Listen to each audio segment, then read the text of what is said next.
Hello everyone, how are you all? I am Professor Siddharth Surana, Chartered Accountant, teaching CA Final Direct Tax to students face to face in Mumbai, and my video lectures have reached all states of India, including the countries of Dubai and Nepal. I am releasing a video after a really very long time. I know you all missed me. I know that.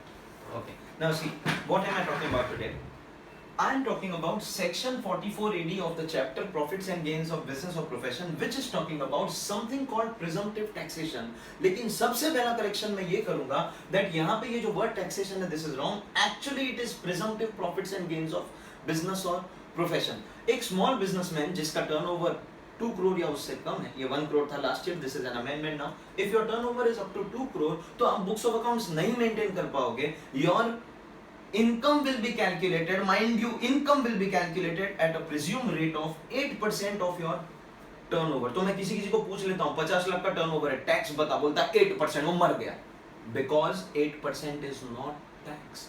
8% is profits and gains of business or profession. इसमें other income add होगा and then we will calculate tax as per slabs. Now see what is the proposal that is going on. Existing provision बोलता है that my business income will be 8% of my turnover अगर मैं छोटा businessman हूँ, but it is proposed to reduce this 8% to 6% अगर आपका turnover किया गया है through banking channels, that is RTGS, NEFT, check भी. We want to move towards a cashless economy. तो cash छोड़ के किसी भी banking mode से अगर आपने business किया है तो 8 की जगह पे 2% कम हो जाएगा. 6% will be your profits and gains of business or profession. फिर उसके ऊपर टैक्स कैसे कैलकुलेट होगा? In order to make you understand that, I have drawn a comparative income calculation for 3 types of people. People less than 60 years, मेरे जैसे लोग, people who have touched 60 but are below 80 years, and people who are 80 years or above, with the following example. Let us say that 60 years से कम वाले का turnover 75 lakhs है, और ये 75 lakhs cash में करने की बजाय if he does through the banking channels, तो the business income will be calculated at 6%, which will be 4,50,000. इसमें से अगर उसने अपना PPF LIC मिला के ATC का डिडक्शन लिया 1,50,000, तो net taxable total income will be rupees 3 lakh, and these people have got basic exemption limit of 2,50,000. Accordingly, tax on 50,000 10% पे 5,000 होगा, लेकिन the rebate under section 87A for resident individuals having income 5 lakh or less, which has been increased from 2,000 to 5,000, उसकी वजह से your tax will be nil. Accordingly, अगर 6% approve हो जाता है और अगर आप टर्नओवर कैश की जगह पे बैंकिंग चैनल से करते हो तो 75 लाख के टर्नओवर तक tax liability will be zero. This calculation के अंदर 2 प्रिजम्पशन लिया है. Presumption number 1, you don't have any other income, क्योंकि अगर कोई और इनकम होगा तो वो ऐड हो जाएगा.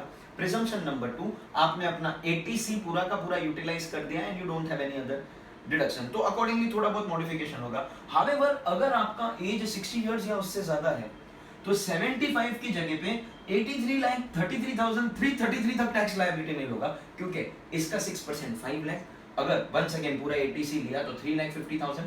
Basic exemption limit for senior citizen is 3 lakh, accordingly 5,000 and वो भी रिबेट में चला जाएगा. एंड अगर आप 80 इयर्स या उससे अबव हो, you become a very senior super senior citizen of 80 years और अबव, तो 1,08,33,333 तक tax liability will be zero, because 6% will be 6,50,000. Again deductions 150 लेके 5 lakh is the basic exemption to people of the age 80. Accordingly the conclusion is अगर 6% के rate 44 AD में आ जाता है and you do your business through banking channels, you are eligible for 6%, तो 75 lakh के turnover वाले का tax will be exactly zero. Senior citizen के लिए 83 lakhs पे जीरो होगा एंड वेरी सीनियर सिटीजन में 1,08,33,333 पे जीरो होगा. This is the proposed change अगर 6% का रेट अप्रूव हो जाता है और अगर आप नॉन कैश बिजनेस करते हो तो. However I will like to bring to your notice to a newly introduced section in income tax 44 AD है. ये जो प्रिजम्पटिव टैक्सेशन 44 AD का था, this was not available to professionals like chartered accountants, doctors, lawyers. If they want presumptive taxation, CAs, doctors, lawyers, professionals के लिए एक नया presumptive taxation system आया where profits and gains of business और profession will be 50% of their turnover. Yes, you heard it right, 50% of their turnover. Accordingly, ये same individuals अगर business करने की जगह profession में घुस जाते हैं तो उसका turnover 9 lakh होने पे his income will be 4,50,000, deductions 150, 3 lakh, basic exemption 3 lakh will be net taxable total income, basic exemption लेने के बाद में tax liability will be 0. Very senior citizen के लिए 10 lakh and very senior citizen के लिए 13 lakh. I want to draw your attention to the sharp difference in the turnover amounts. Business करने वाला 75 लाख रुपीस के टर्नओवर तक 0 टैक्स पे करेगा. हम जैसे भोले भाले शरीफ सीए टाइप के लोग 9 लाख रुपीस के टर्नओवर के बाद में we will have to start paying taxes. This rate somehow I feel is a very high rate. Finance minister के लिए मैं 2 ऑप्शन रखता हूँ. ऑप्शन नंबर 1, इस रेट को थोड़ा कम करो. थोड़ा तो आई एग्री कि उनका कॉस्ट ऑफ गुड्स सोल्ड होता है, अपने में वेरिएबल कॉस्ट कम होता है, but then this is huge. 75 lakh rupees turnover no tax and 9 lakh rupees turnover के बाद में you start paying tax. This is really unfair. तो option number 1 dear finance minister, reduce the presumptive taxation का rate for professional. 44 ADA 50% is too high. Option number 2, make me the finance minister. इतने सारे mistakes हैं income tax के अंदर. किसी दिन मिलो, टेबल पे बैठो मेरे साथ में, मैं आपको अपने दिल के दुख समझाता हूँ. इतनी सारी मिस्टेक्स हैं इनकम टैक्स के अंदर, एक दिन वो सारी की सारी करेक्ट करना जरूरी है. या ऑप्शन 2 सिलेक्ट कर लो, जो आपको पसंद है कर लो. This is professor Siddharth Surana. Thank you very much.